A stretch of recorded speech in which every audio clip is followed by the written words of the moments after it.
hindi lang ninyo kasi nirespeto yung anak ko.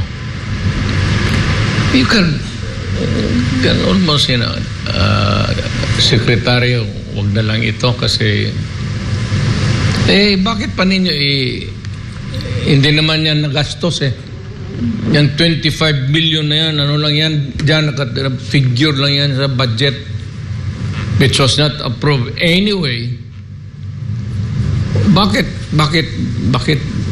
why did you humiliate and embarrass my daughter? Hindi naman ang hingi ang anak ko ng posisyon. Ibinigay sa kanya kay Marcos. I don't know pinilit o hindi. Pero wala naman kaming parang pinalabas ninyo yung intelligence fund, ibigay para kurakutin. Parang ganon ang labas Hindi nga sinadya, but that was a consequence of ganon talaga yan. Discretionary or parang walang accounting, walang auditing, basta gastos mo lang, no questions asked. What is submitted is ito na gastos ko per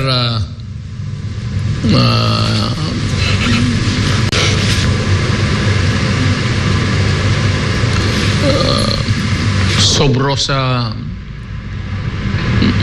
meaning to say silent operations gano'n. Iyan lang naman ang ano ko. Kasi ama ako. Anak ninyo, ang anak ko, kayong mga congressman, pinagsabihan na sana ninyo kaagad. Napagbasa ninyo, hindi naman tayo sinabi na sana ninyo doon sa kapwa ninyong congressman, kay liberal mo na itong si Franz, nasabihin mo kay Secretary Duterte, wag yan. You started it, then I hope you end it.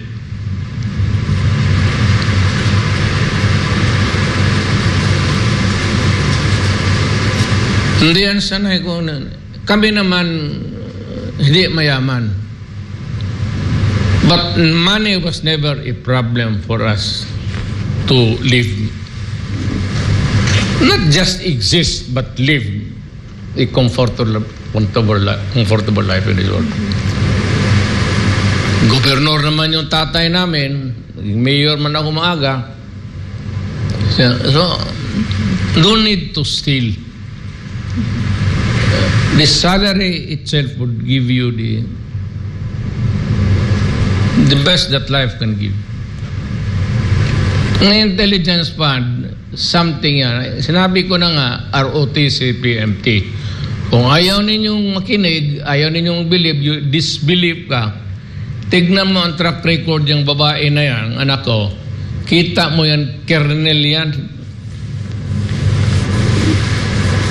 Si reserve, natural. Ganon talagang utak niya na yan,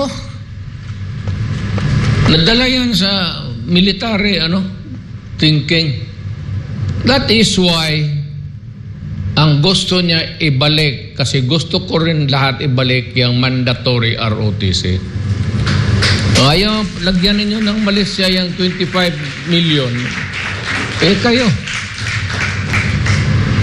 Pero kung 25 lang million, kaya sabi ko, madali yung 25 million sa inabot namin sa pamilya. Pati asawa ko.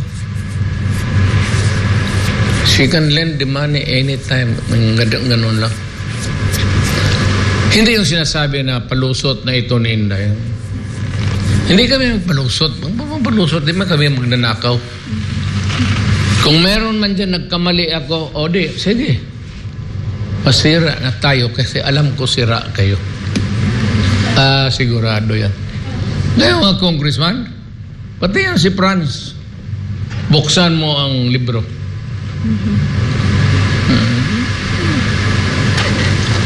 Sigurado yan.